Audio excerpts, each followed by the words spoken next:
You know, we've had her on the program before to talk a little bit about cosmetic surgery and some of the celebrity attempts gone bad.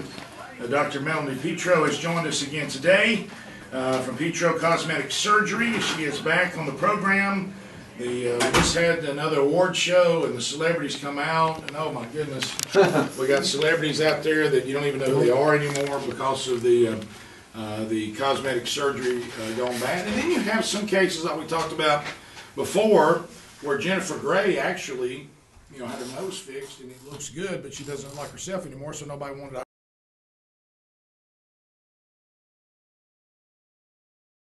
Suzanne Summers. We were just talking about her.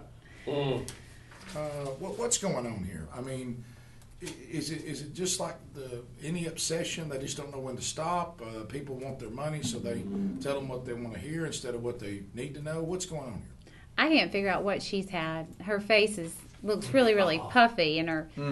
So you think of things that wouldn't be symmetric, maybe fat. Some people do stem cells. Some people think she's had stem cells that have. And then if you gain weight after you have, say you have fat put in your face when you're thin, and then you gain weight everywhere. And that's one possibility. Because she looks really the texture of her skin and all the wrinkling and. It almost looks like it's not even made of the right stuff. Yeah. It looks really leathery and. God, Doc, what? The thing is when and Suzanne Summers is a beautiful lady. Well, she was. And there's other shots of her now too where she looks good but different, like you were talking about.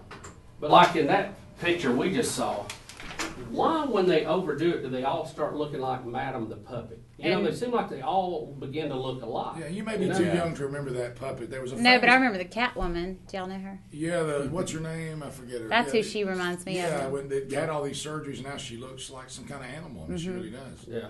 Yeah, but what causes that? I mean, no, they do. They start looking more like it. They don't look human anymore. Well, I think that with there she is. Oh my gosh! I mean, you can kind of see if you look at them. Because Suzanne Summers was so beautiful in Three's Company.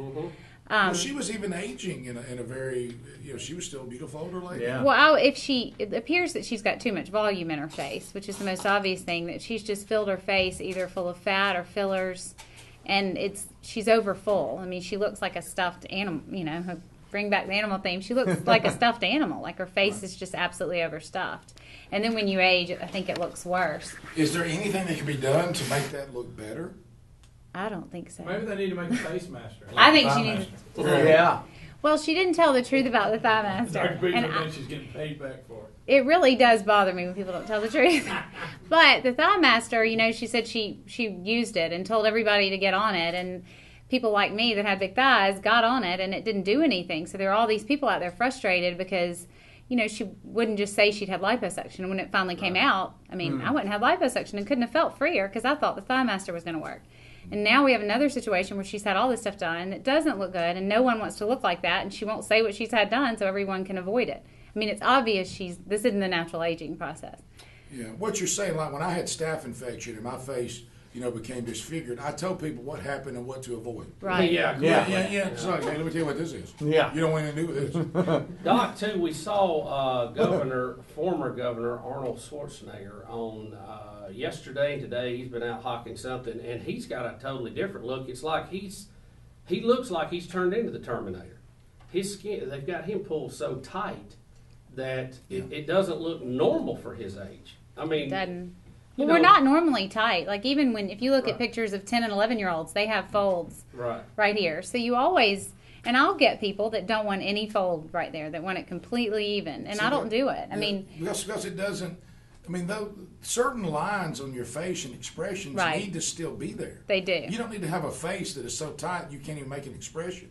You do. And if you have a bad outcome, just like Suzanne Summers, I think, just like you did with your staph infection, I think it's unfair not to say, this is what I had, don't do it. Just like I think it's unfair to sell a thigh master if you really had liposuction. Well, yeah. Because women especially, I mean, there's enough pressure out there to look good and make the right choices, and if we don't share our choices and tell people, or, you know, what we've done that worked and didn't work, then it just doesn't seem fair. Well, you've talked about in the past, and I know that's why a lot of people, you've got a great reputation of not being afraid to say no, or, you know what, that's not the right thing, or why don't we try this.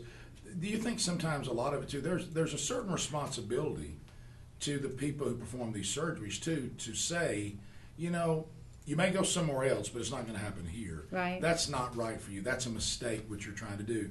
You look okay. You don't need that. Or if you need this, but not like you want it, maybe a little less of that.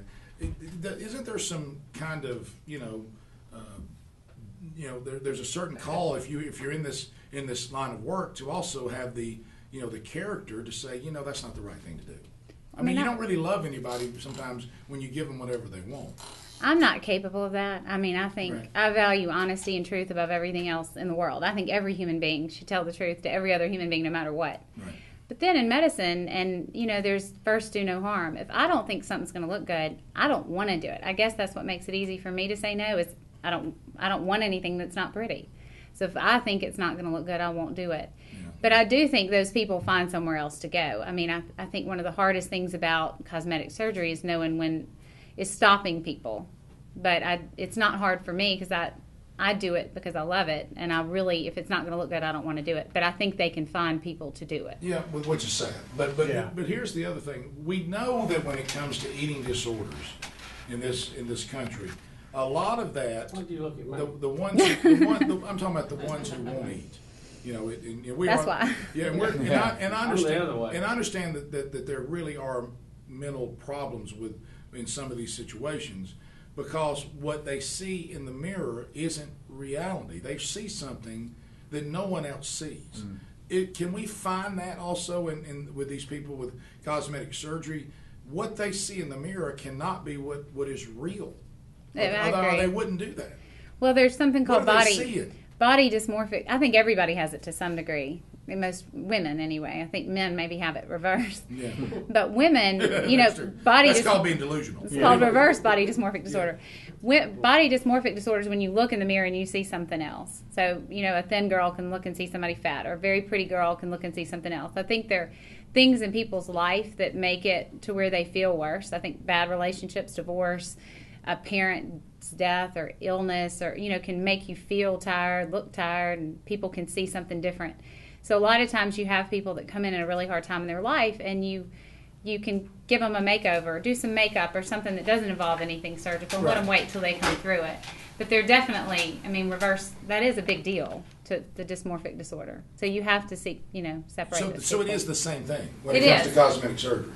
It is, but I think in general there's such high standards set everywhere, all in magazines and everywhere else, that people do feel like they have to look good, and they do need to look good because jobs, there's less jobs available. Everybody wants to look better, but there is definitely a line that doesn't need to be crossed. Where you look and feel your best, but you still look like yourself and because look natural. The thing we always ask when you see some of these extreme examples, that question that all of us ask, and look, it happens. I talk about a lot of times, being somebody that struggles with weight. James Gregory said it, but he's absolutely right. Those of us that struggle with weight when it comes to how we dress, look, we may be fat, but we're not blind. Or shouldn't be. And sometimes it amazes me what people will walk around, because everybody who goes out every day looked in the mirror and said, yep, that's what I'm looking for right there. That's the look I'm looking for. And you see people sometimes that you go, did you think that? Why do you have that tight shirt on when if you wore something that was a little more loose fitting, you would look better? Do you think that looks good? You see people with... And Rick, if you're in the grocery store, put some shoes on. Right. Well, you see people who are overweight, and they wear cut off shirt with their stomach showing, and you're like, did you look in the mirror and say, man, that looks great? So I guess, like you said, there's two sides of it. There is, and then there's somebody that sold it to them, possibly. Yeah. That said that looks great, trying to not being honest with them in the first place. Yeah. Now, some people wouldn't listen anyway, but. Right. Well, you're right. There's some people that they want to look a certain way. There's nothing you can do to stop it, and those would be the people you would just turn down and say, it may happen, but it's not going to happen here. Absolutely. Yeah, you can watch American Idol and see people trying out and think they sing just. Have an amazing voice, and they can't understand why they're telling them no. Well, and what Dr. Petro said is true, and we've said it on the air, it's human nature. Everybody is delusional We're just delusional to different degrees. Right. Yeah, You know what that's I mean? right. But there's none of us that are Right. delusional. That's But right. You know there's what I mean? certainly help for people that want to look don't want to look tired, that have a real problem. They just have to find, the right person that can be honest with them and tell them. And some people I'm honest with, and they're like, well, I disagree. I want this done no matter what. Right. Okay. Why are you looking at me? Well, just like you're talking about, like with some of us, like me, when you get older too, sometimes it comes to eyesight. Like sometimes when, I forget, you know what it was called, when the top of the eye, gets thicker and hooding and it starts pushing your eye down. Well, when you get to the point where you can't see, I mean, you need to have that. Or when start everybody calling you asks you if droopy. you feel sick. I mean, people with eyes especially. I look sick. I feel tired. Mm-hmm. I mean, you hear all kinds of people don't want to look and feel that way, and they shouldn't have to, because there are procedures that we can do to make people look younger and still look really natural.